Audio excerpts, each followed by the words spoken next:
Welcome to the discussion. My guest today is David Ray, the Chief Technologist at Micro Focus Government Solutions. David, welcome to the program. Well, thank you. Glad to be here. Before we get started, let me set some context for our discussion. When Congress passed the Modernizing Government Technology, or MGT Act in December, as part of the Defense Authorization Bill, many in the federal IT community focused on the Centralized Technology Fund. But the other significant part of the law gives agencies the ability to establish working capital funds.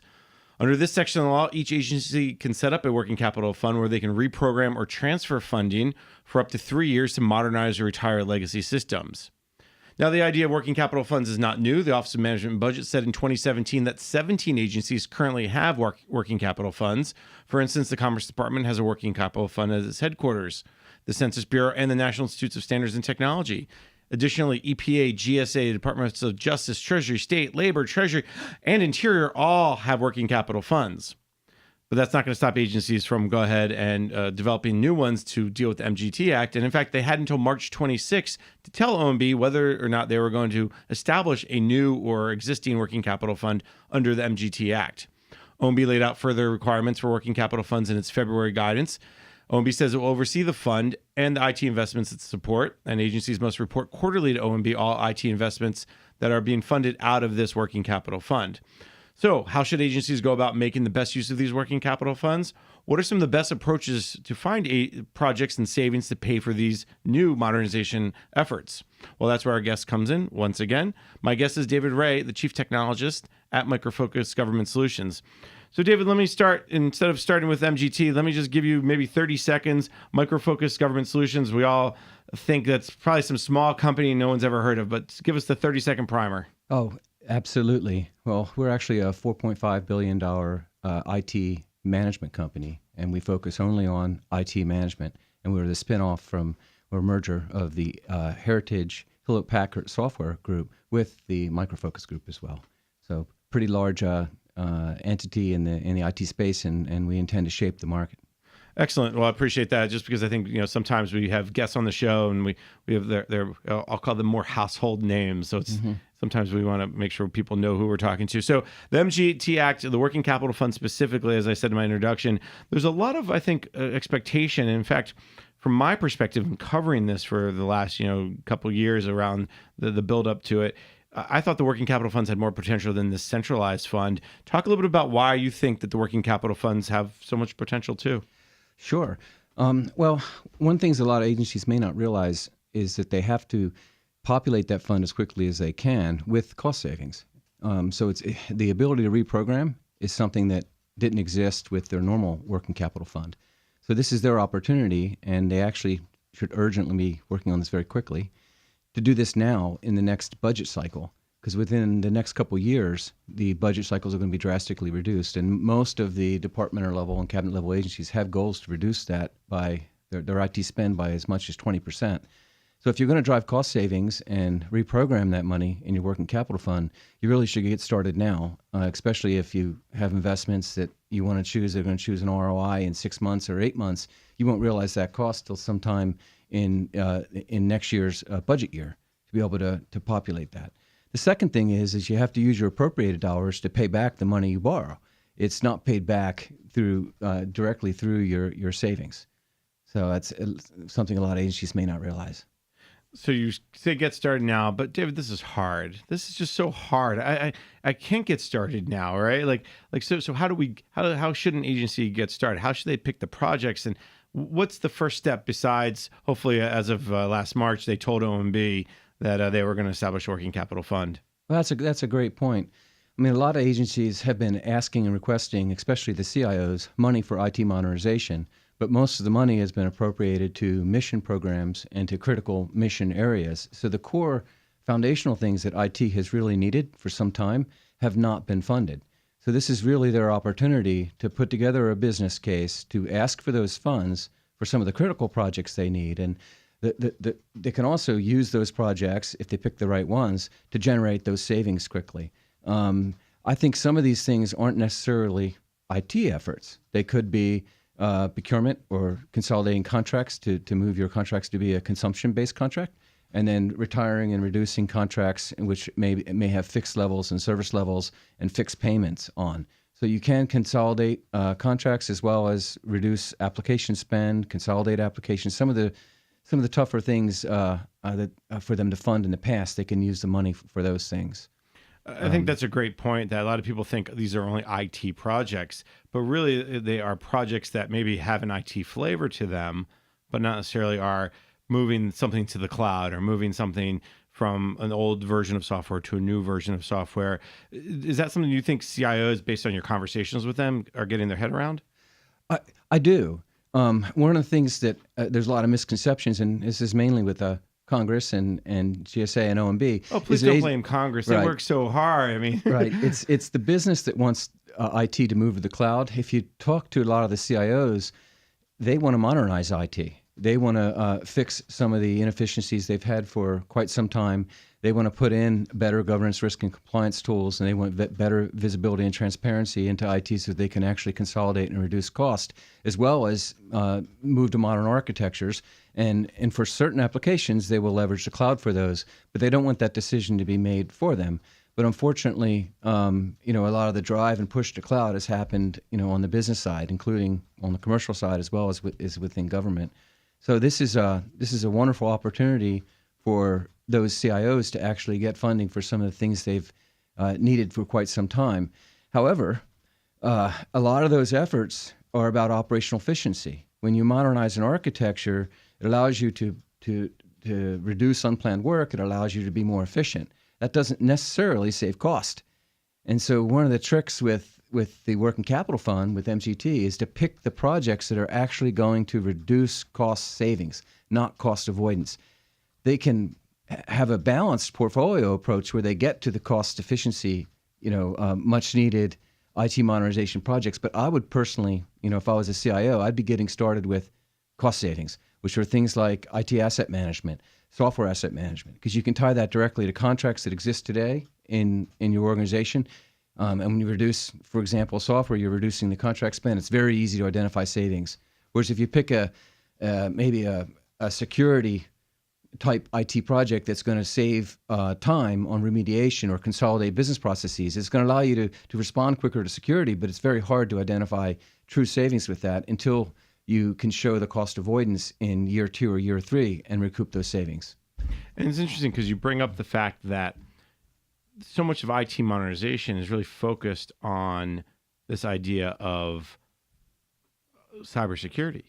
And in fact, what you're saying is the opposite. The cyber is important without a doubt, but you're saying focus on where the savings actually are today, not the 2, 3, 5-year savings. I am saying that, but I'm not saying ignore it. You have to do both. I think what I would do is use the working capital fund, especially the money I'm going to borrow, initially for the low risk, high yield ROI projects.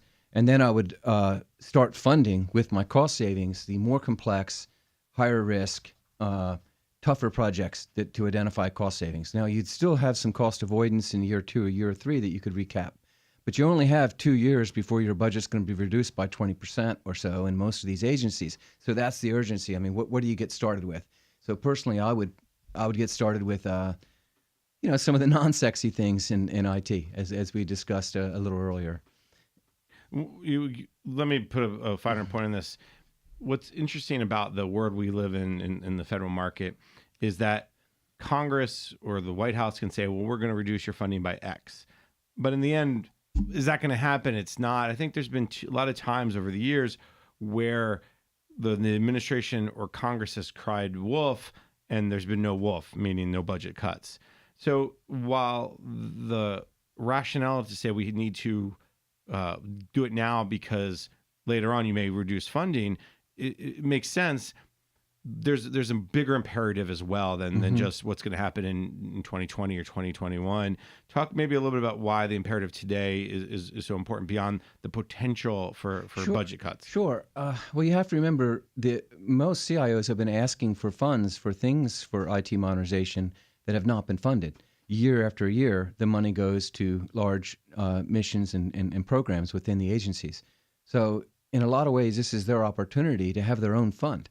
The savings that get generated, they can then work with OMB, of course, and the Technology Modernization Board to get approval for the things that they've desperately needed to do for some time that were not funded.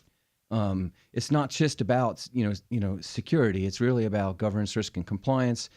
I think we're going to see a surge in portfolio management, being used within agencies so they can optimize their portfolio. Something they've wanted to do, but haven't really had a means or a reason to optimize their portfolio, especially around cost savings in the past. Now they do. And the same with some of the other governance, risk, and compliance tools. I think we'll see a surge. I want to go back to something you said about starting with potentially like software management, understanding what you have, what version it is, and how many of those licenses you have. There's a big push from Congress under the Megabyte Act. Chairman Hurd from the Oversight and Government Reform Committee, IT subcommittee, said he's added the Megabyte Act to the FITARA scorecard. So talk a little bit about that impact and what you're seeing from agencies who are trying to manage their software better. Well, almost every agency, as you know, is failing on their scorecard when it comes to software IT asset management. But it's something, from speaking directly to CIOs, they've struggled to fund. So this is an opportunity where it's a very quick win, and other IT initiatives like storage optimization or another area in which you can get some quick wins to generate some of those savings. I think the IT Asset Management Institute has estimated, at least in the federal space, over $1 billion can be saved, and most agencies have about on estimate anywhere from 20 to 30% of overutilization of software across their enterprise, especially with some of the large enterprise software that's out there today. They simply can't count very well, and they don't have enterprise tools for procuring and managing some of the software for some of these large vendors like Adobe, Microsoft, and Oracle. So there's an opportunity here to just focus on one or two vendors and consolidate your unused software and your software across your agency to very quickly generate savings that then you can use to maybe go to the next level. And to me, the next level would be application rationalization, not necessarily data center consolidation, but focusing on where you have redundant applications in your infrastructure that align to business goals. I remember Richard Spires used to say that, and blog about Homeland Security when he was there, about having 81 HR applications, and he was quoted on that several times. But here's an opportunity where you can actually rationalize some of those applications and create enterprise solutions across the agency, and then reduce your costs tremendously. And if you put that together as a business case, I think you could generate $100 or $200 million pretty easily for IT modernization of your own, and that's where the urgency comes in. And you guys are working with an agency who's maybe down this path already. Talk a little bit about what you're seeing from maybe some customers. We are. I mean, we've been working very closely with GSA to be accepted as a best-of-breed technology for IT asset management, and we've been consulting with them on trying to come up with ways in which agencies can leverage maybe a service that GSA would offer, which would include people and resources, not just technology, to help agencies stand up enterprise asset management. And GSA has called that SLIMS. And they've been working with other vendors, not just us, but to be able to have offerings that agencies can then adopt quickly and leverage some of the subject matter expertise that GSA has as a service. And I do think for those agencies like Homeland and GSA that are tasked with a CAP goal, they definitely could use the working capital fund to establish and build solutions around some of those CAP goals that are IT based to help have some common services across government. You said SLIMS is just maybe getting started. How much into it are you guys, and are you seeing interest from the agencies now that MGT Act is here and in law? We see a lot of interest in agencies wanting to reduce the cost of their software spend and to rationalize software asset management. But where they're struggling is with the subject matter expertise on how to get started. And GSA has been, has hired a couple small businesses to help with that effort. But we haven't seen, other than some pilots that GSA is doing of standing up a service that needs to be funded. So hopefully GSA will use some of the money themselves to stand up that enterprise service through the, it's a great opportunity for them to create their own working capital fund for these types of projects. It's interesting because we go back to the centralized fund, which maybe we'll get to in a little bit. There's a lot of discussion, it's $100 million. Do you fund, $52 million projects? Do you fund two $50 million projects, or what's the in between? Or do you fund, $22 million projects in 6 months, and then you fund three $10 million projects 6 months later, once you've seen these proof of concepts, I don't know if you've had these conversations too internally about what you'd like to see. Well, what I'd like to see them do, and I have talked to some of the board members. I mean, their goal is to select innovation projects that are going to improve cyber and also help modernize IT. They'd also like to see cross-cutting projects that are at the department, or the cabinet agency level, not just projects, within the components. So one of the things that's been occurring since the guidance came out from OMB is a lot of the departmental level agencies are starting to push guidance down to their components and the agencies themselves to pull together a list of best value projects that they can start submitting business cases.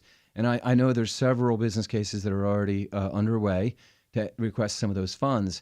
But I think the key is, like you mentioned, they're going to want to fund things that to agencies that have good governance, risk, and compliance that can prove that they can pay back that fund very quickly, so then they can reallocate funds to more agencies. If they do that and play that game right, they'll be able to sustain that global working capital fund to help more and more agencies. But they certainly aren't going to fund poorly planned, high-risk IT modernization effort. At least I hope so.